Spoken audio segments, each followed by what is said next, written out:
vent aujourd'hui. Hein. Bon, je viens de vous faire la vidéo là, sur le livre de Jésus. Avec le passage de Jésus dans la barque qui calme la tempête. Donc vous avez vu ça il y a quelques jours sur cette chaîne-là. Et donc là, je vais vous faire le passage sur le livre des rois de France. On va parler d'un roi de France. Donc, je vais vous expliquer un peu le choix, pourquoi ce roi-là, etc.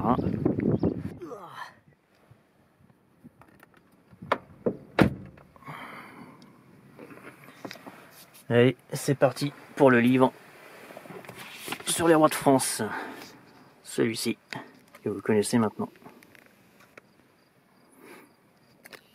Et je rappelle que ce n'est pas du sponsoring ou du placement produit, puisqu'on n'en a rien à branler et qu'on touche pas d'argent là-dessus.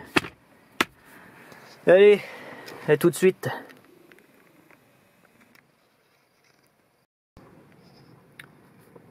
Donc on va parler de Charles VII, le Victorieux. Alors pourquoi j'ai choisi de vous parler de ce roi-là, en particulier dans cette vidéo. Alors j'enregistre ça le 11 mai. Il faut savoir qu'hier on était donc, comme toute logique, vous allez me dire, ah ouais, on était donc le 10 mai hier. Et hier le 10 mai, c'est donc plus particulièrement le deuxième dimanche de mai, c'est le jour en fait de la fête nationale de Jeanne d'Arc et du patriotisme. Et en plus de cela, le 16 mai, on fêtera le centenaire de la canonisation de Jeanne d'Arc, donc Sainte Jeanne d'Arc. Donc sa canonisation, c'est-à-dire quand elle a été en fait déclarée sainte par l'Église catholique pour son destin extraordinaire et son service pour le Seigneur, etc., au service de la France et du Seigneur. Et cette canonisation-là a eu lieu le 16 mai 1920. Donc la France a donné en fait 2 saints, quoi. C'est pas rien quand même, hein. Peut-être même plus, mais à ma connaissance avec Saint Louis, donc Louis IX, roi de France, et Sainte Jeanne d'Arc, la France a quand même déjà donné 2 saints au monde, quoi.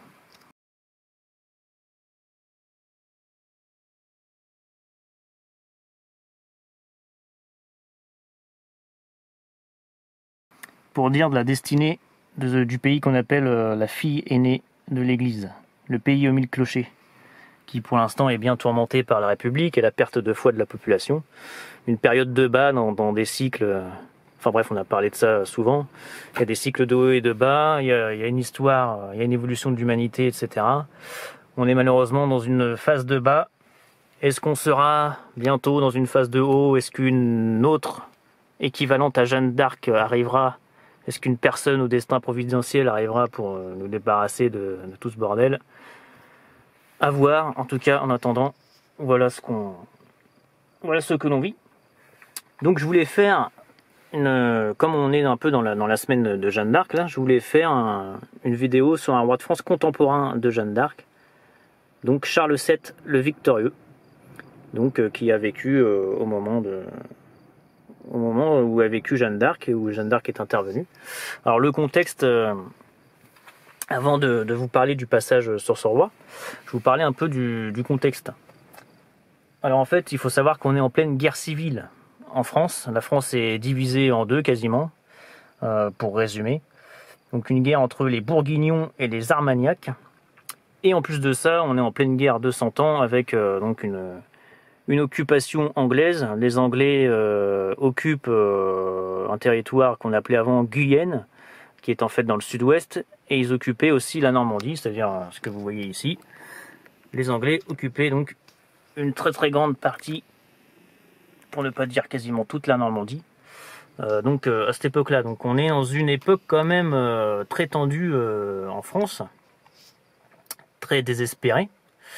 En plus de ça, il y a eu le traité de Troyes, si je dis pas de bêtises, je regarde mes notes, en 1420, c'est ça. Un traité qui déshérite en fait le dauphin. En fait, l'héritier légitime du trône ne peut pas, à cause de ce traité, devenir roi de France. Et en fait, le trône est donné en fait à quelqu'un qui appartient à la dynastie anglaise des Lancaster. Lancaster, ça s'écrit Lancastre. Donc si on prononce en français, on va dire la dynastie des Lancastres, mais c'est les Lancaster. Donc voilà, le trône leur revient à cause de ce traité-là, le traité de Troyes de 1420. Mais ce dauphin, en fait, il dit en gros à ce traité fuck. Il ne reconnaît pas du tout ce traité. Il se considère comme le roi légitime de France. Donc ce dauphin, c'est Charles de Ponthieu, qui va donc se déclarer, se proclamer roi de France sous le nom de Charles VII en la cathédrale de Bourges en octobre 1422. Et donc ce roi-là, Charles VII, se retrouve donc en situation compliquée, donc guerre civile, occupation anglaise. En plus, il est très critiqué par rapport au fait de s'être autoproclamé roi, etc. Donc il est un peu dans une situation un peu compliquée. Et les Français sont complètement paumés. Il n'y a plus de morale. On est dans un contexte où donc très compliqué. Hein, le moral des Français est au plus bas. Les Anglais sont désignés comme étant invincibles. Bref, c'est la merde. Et c'est là que le destin providentiel de Jeanne d'Arc surviendra et sauvera la France de tout ça et relèvera la France grâce à Jeanne d'Arc et grâce en fait au Christ derrière. Donc voilà, le destin providentiel de Jeanne d'Arc qui viendra sauver la fille aînée de l'Église au moment où elle était dans une situation très compliquée. Donc voilà un peu pour le contexte. Donc maintenant je vais vous lire le passage, je vais vous montrer d'abord l'image. Donc l'image, je sais pas pourquoi ils ont choisi ça, parce qu'on ne sait pas où est Charles VII là. C'est sûrement un moment où il était jeune. Bref, voilà. Voilà pour l'image, je vous la laisse un petit peu.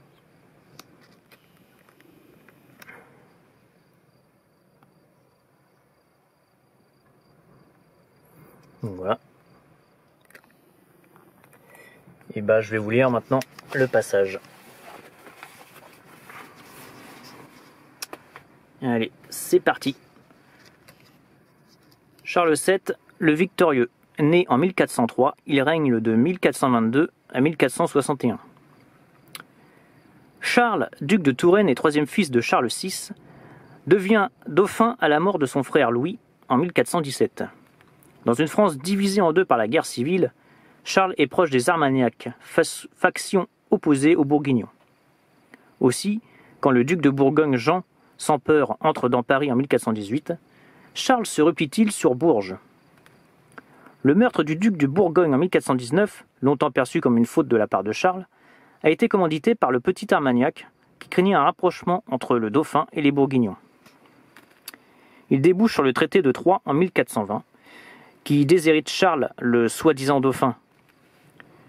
Suit une décennie où le destin de Charles, qui se dit roi de France, tient de la survie politique. C'est dans ce contexte que surgit Jeanne d'Arc, convaincue de devoir bouter les Anglais hors de France et de faire couronner le gentil dauphin. Le sacre a lieu à Reims en 1429, 7 ans après la mort de Charles VI. La reconquête du royaume sera surtout l'œuvre du roi et de ses capitaines. En 1451, la bataille de Formigny marque la fin de l'occupation anglaise dans le nord de la France. 2 ans plus tard, la bataille de Castillon sonne le glas de la présence anglaise en Guyenne. Mais la guerre n'est pas la seule affaire du règne. Charles VII engage des réformes fiscales qui conduisent au prélèvement d'un impôt direct régulier. Attaché au renforcement des prérogatives royales, le roi parvint à imposer son autorité aux grands et à l'Église.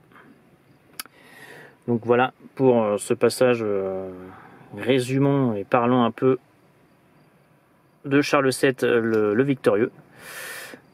Donc voilà. Dans ce contexte très particulier de l'histoire de France, je vous remets l'image vite fait. Voilà.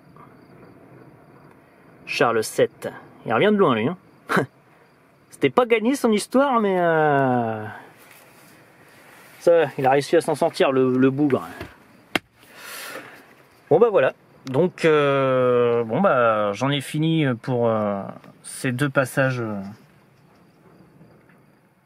sur le livre de Jésus et donc sur le livre des rois de France.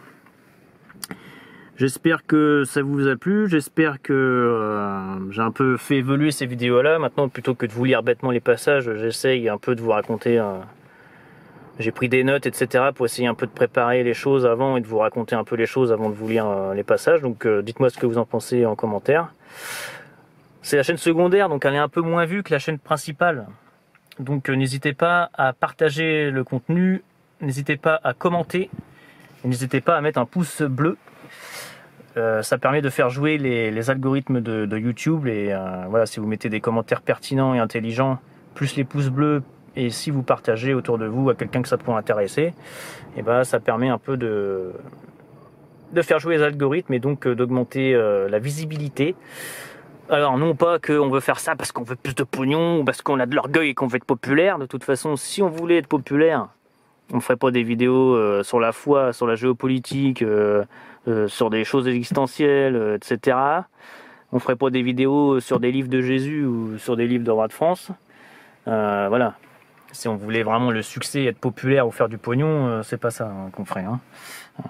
Croyez-moi qu'il y a d'autres moyens avec Internet de faire du pognon. Salut. Par contre, si on veut plus de visibilité, c'est pour voilà, que le message du Christ touche plus de personnes. Et peut-être que par ce biais un peu différent, de parler un peu de bouquins, etc. Puis moi, avec mon style un peu de crétin, voilà, ça va, je m'exprime un peu mieux que d'habitude, mais peut-être que ça peut toucher des gens qui peut-être ne sont pas touchés par ce genre de messages, etc. Surtout les jeunes, parce que je suis quand même jeune, j'ai moins de 30 ans encore, donc voilà, donc peut-être que ça peut aider. Donc c'est pour ça qu'on veut plus de visibilité sur cette chaîne-là qui marche.